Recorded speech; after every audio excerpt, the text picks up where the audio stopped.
Hola amigos del internet, bienvenidos de vuelta a su podcast 5 pies al gato. Yo soy Mara. Y yo soy Carla.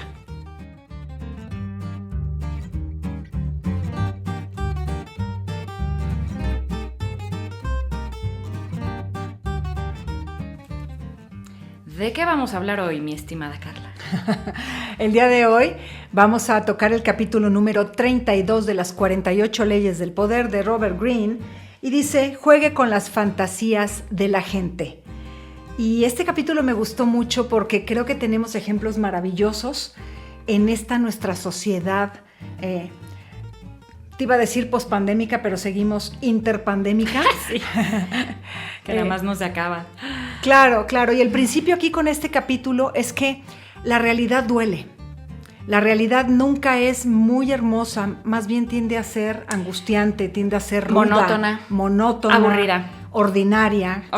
Ajá. Sí. Entonces, ¿qué pasa? Que buscamos fantasías para salir de eso, de esa monotonía, de salir de esa angustia, de esa tristeza a veces, de ese aislamiento, y buscamos fantasía. Claro, nos gusta pensar que hay más de lo que entendemos, de lo que vemos, que hay curas mágicas, soluciones rápidas, personajes misteriosos. Sí. Y esto me pareció muy fuerte cuando lo leí, justo esto que acabas de decir de qué ruda es la realidad, ¿no? Y cómo hacemos todo lo posible, no sé si es por evadirla, pero por lo menos buscarle otros ángulos. Y aquí entra esta ley que es tan vieja como la humanidad misma y creo que continuará siendo relevante por siempre, porque es naturaleza humana. Así es. Y bueno, una historia interesante que tiene mucho que ver con esta ley, data como de 1580 y pico, ahorita les digo, durante la Edad Media, Alto Renacimiento, básicamente, allá cuando, 1570, poco antes, cuando Venecia era uno de las ciudades de las repúblicas más ricas de Europa, si no es que la más rica, ya que ellos manejaban y controlaban el comercio con Oriente. Pero ¿qué sucede?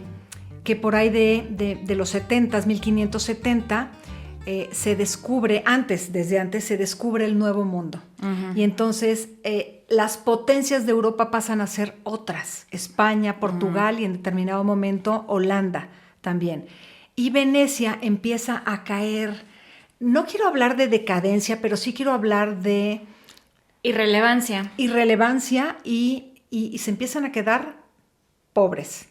Sí. Literalmente. Y no hay nada peor que alguien que viene, sí, de más a menos, como decimos aquí, ¿no? Exacto. Ahora sí que de menos a más, claro que te acostumbras, pero de más a menos es un golpe bien duro. Sí, el orgullo se resiente muchísimo. Y claro, entonces los venecianos empiezan a tratar de recuperar estas glorias pasadas, este glamour con el que vivían, y resulta que un viajero veneciano va por allá por Praga y escucha a una persona que hace unas predicciones y dice que Venecia reencontrará su gloria perdida gracias a un alquimista que llegará de fuera. Y entonces, claro, se queda por ahí eso esa fantasía, esa espinita. Exactamente, se queda como en el inconsciente, ¿no?, de algunas personas. Y de repente aparece un personaje de lo más interesante. Sí, algunos años después empiezan a escuchar de este personaje, empieza la gente a hablar a lo largo de toda Europa, de toda Italia, de un tal Il Bragadino. Así se hacía llamar este personaje, que decía ser un alquimista justamente. Así y había rumores, había historias fantásticas sobre cómo este personaje había descubierto pues la pócima, para convertir cualquier sustancia en oro, específicamente carbón, ¿no? Si no me equivoco. Carbón y otros metales no preciosos, evidentemente. Sí, exactamente. Entonces empiezan a escuchar estos rumores y la gente de Venecia dice, claro, es lo que habíamos escuchado nosotros en la en la predicción, y tenemos que conseguir a este personaje. Pero así como los venecianos quería conseguirlo medio mundo. Claro. Y empieza a haber una pelea campal entre Mantua y Venecia para ver quién se gana los favores de este personaje. Claro. Y logran atraerlo a su ciudad para que se venga a vivir a la ciudad y pues los regrese a su época de gloria. Pero un poco antes de esto, Il Bragadino vivía en Brescia y van los venecianos a verlo, el Senado y los aristócratas, y ahí se enteran de que el duque de Mantua también lo quería. Pero ahí el Bragadino hace una gran fiesta, una opulente fiesta. Opulente fiesta. Opulente, con mucha opulencia. Ajá. Sí, disculpen. Y básicamente este señor pone platos de oro, tenía un traje con botones de oro, o sea, el oro le sale hasta por las orejas. Hace un show de oro. Hace un show de oro y en determinado momento toma un mineral y entonces hace sus pócimas y no sé qué y lo convierte en polvo de oro. Claro, era tanta la necesidad de creer de toda esta gente que no se dan cuenta que traía una pipeta con polvo de oro en la manga. Hizo un vil truco. Hizo un vil truco, ¿verdad? Y magia 1.0 y se la creen. Entonces ganan los favores del Bragadino y se lo llevan a Venecia a vivir en un palacete fenomenal. Sí, y les costó trabajo porque sí tuvieron que competirle de quién da más, literalmente entre Mantua y los venecianos. Así es. Pero bueno, ganan y como dice, se lo llevan a un palacio fenomenal, se instala en sus aposentos. Para esto la gente de Venecia está de acuerdo porque él se mantiene de fondos públicos. Claro. El gobierno le paga todos sus eventos porque era muy excéntrico, por supuesto, y hacía banquetes y viajes y todo pagado por los fondos públicos y los venecianos de acuerdo con esto. ¿Y qué creen que pasa? Pues lo que obviamente iba a pasar. Lo que pasa es el tiempo. ¿Sí? El tiempo. Y las cosas caen por su propio peso. Las cosas siempre caen por su propio peso. Dicho favorito de tu abuela Luz María. Uh-huh. Ok, entonces, pues no pasa nada. Este tipo se dedica a hacerse la vida maravillosamente fácil y divertida, costándole al erario público y no hace nada, no convierte nada en oro. Entonces el Senado empieza a desesperarse y los aristócratas también porque le están poniendo dinero, ¿no? Dinero del bueno al malo. Le están metiendo de lo bueno a lo malo. Entonces van con el Bragadino y entonces lo empiezan a presionar y le dicen, oye, pues show me the money, o sea, enséñame tus maravillas, tu pócima, ponla a trabajar. Y el Bragadino se ofende. Por supuesto. Que cómo era posible que desconfiaran de él. Que él, que había accedido a irse a Venecia. Y lo trataban así. Y les dice, bueno, ustedes no lo saben, pero yo ya deposité en la Casa de Moneda de Venecia, ¿sí?, un barril de mi pócima secreta. Y ya está trabajando, ¿sí? Y entonces, si ustedes están muy apurados, ¿verdad?, si tienen mucha prisa, uh-huh, pues ustedes pueden duplicar el oro que está invertido en la Casa de la Moneda mañana mismo. Pero si tienen paciencia, ahora sí que la paciencia rinde frutos y si nos esperamos 7 años, pues mi pócima se va a ir concentrando y sus efectos van a ser mayores y se va a multiplicar por 30. 30 veces lo que estaba depositado en la Casa de Moneda. A algunos se les salen los ojos así de la emoción. De la ambición. Uh-huh. Pero otros, más pragmáticos, dicen, suena raro, 7 años... Y entonces, pues no le creen y siguen presionándolo y este tipo entonces sí ya se hace el ofendido y dice, Venecia y todos los venecianos me han traicionado y yo me voy. Agarro mis chivas y me voy. Y se fue con todo y chivas. Y se fue, y terminó aterrizando en Múnich. Donde les quiso aplicar la misma. Les aplicó la misma, no les quiso aplicar, se las aplicó. Pero diferencia... Claro. La diferencia fue que, pues, yo creo que los alemanes no se chupaban el dedo o tal vez no estaban en una situación tan vulnerable, digamos, como los venecianos y como bien dijiste hace un rato, no estaban tan vulnerables y no tenían esta necesidad tan grande de creer que pudieran ser engañados tan fácil. Porque he aquí como el truco, digamos, de esto, que funciona mucho mejor vender humo, vender fantasías cuando la persona está en una posición donde necesita creer. Está muy desesperado. En el caso de los alemanes no fue así. Y pues le cacharon su truquito, su esquema Ponzi, como diríamos hoy, y terminó degollado o ahorcado. Ahorcado. Sí. Terminó en la horca. Uh-huh. Claro, ya no le volvió a salir el juego. Pero bueno, ¿por qué les contamos esta historia tan interesante y verdad le ponemos tanta crema a nuestros tacos? ¿Por qué? Pues porque básicamente, como dicen, ¿no?, tan grande es el poder de las fantasías que echan raíces en nuestra mente, sobre todo en tiempos de escasez y decadencia. La gente raras veces llega a creer que sus problemas se deben a sus propios errores y estupideces. Esto está fuertísimo. Algo o alguien tiene que tener la culpa. El otro, el mundo, los dioses. Y por lo tanto están seguros de que también la salvación tiene que venir necesariamente de afuera. Por eso les decía que esta ley ha sido relevante desde el principio de la historia y lo será por siempre, porque este modelito lo vemos copy-pasteado y repetido, ahora sí que nada más le cambian el outfit en un montón de formatos. Vean ustedes el tema de los líderes políticos de tendencias normalmente dictatoriales, sean de izquierda, sean de derecha, sean de hace 200 años, sean de hoy en día, siempre es este argumento justamente, a ver, la sociedad está pasando un momento difícil, están en un periodo de crisis. Llega esta figura a ofrecerles la solución a todos sus problemas. La salvación, vendiendo fantasías, sin entrar en detalles, todo siempre muy vago, porque ese es uno de los puntos a seguir dentro de esta ley. Siempre mantente vago, mantente distante, no entres en detalles.